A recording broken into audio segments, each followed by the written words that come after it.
চলতি অর্থবছরের প্রথম মাস জুলাইয়ে প্রায় 25% বড় প্রবৃদ্ধি দেখার পর 3 মাস লাগাতার কমেছে রফতানি আয়। বড়দিন সামনে রেখেও প্রত্যাশা পূরণ হয়নি দেশের রফতানি আয়ের 80% যোগান দেয়া পোশাক শিল্পে।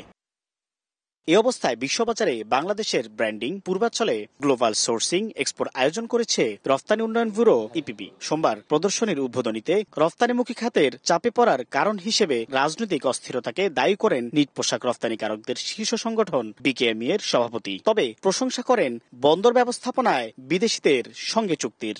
যে সমস্ত দেশ আমাদের এখান থেকে এখন ইম্পোর্ট করে না, সেই সমস্ত বায়ারগুলিকে খুঁজে বের করে তাদেরকে ইনভাইট করে নিয়ে আসা। ওরা এই মুহূর্তে পলিটিক্যাল সিচুয়েশনের অজুহাত দিয়ে অনেকে বলছে যে এই মুহূর্তে তারা আসতে চাচ্ছে না। রফতানি খাত নিয়ে সরকার উদ্বিগ্ন নয় বলে জানান বাণিজ্য উপদেষ্টা। উদ্যোক্তাদের আশ্বস্ত করে তিনি বলেন, বাংলাদেশ নিয়ে নেতিবাচক প্রচারণায় ব্যস্ত একটি চক্র।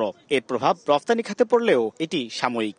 এটা তো একটা চলমান, যখন বিভিন্ন সময় আমাদের নিরাপত্তা ঝুঁকি তৈরি হয় তখন সরকার সেই অনুযায়ী ব্যবস্থা নিয়ে থাকে এবং এই মুহূর্তে আমি এমন কোনো নিরাপত্তা ঝুঁকি দেখছি না। অনেক সময় তৃতীয় বিশ্বের দেশ সম্বন্ধে অনেক ধরনের অসত্য তথ্য বিভিন্ন মাধ্যমে ঘুরে বেড়ানোর ফলে এক ধরনের ভীতি সঞ্চারিত হয়।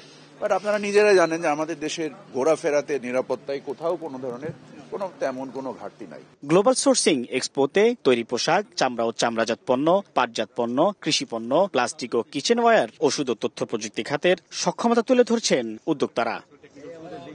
সাইফুল ইসলাম, সময় সংবাদ, ঢাকা।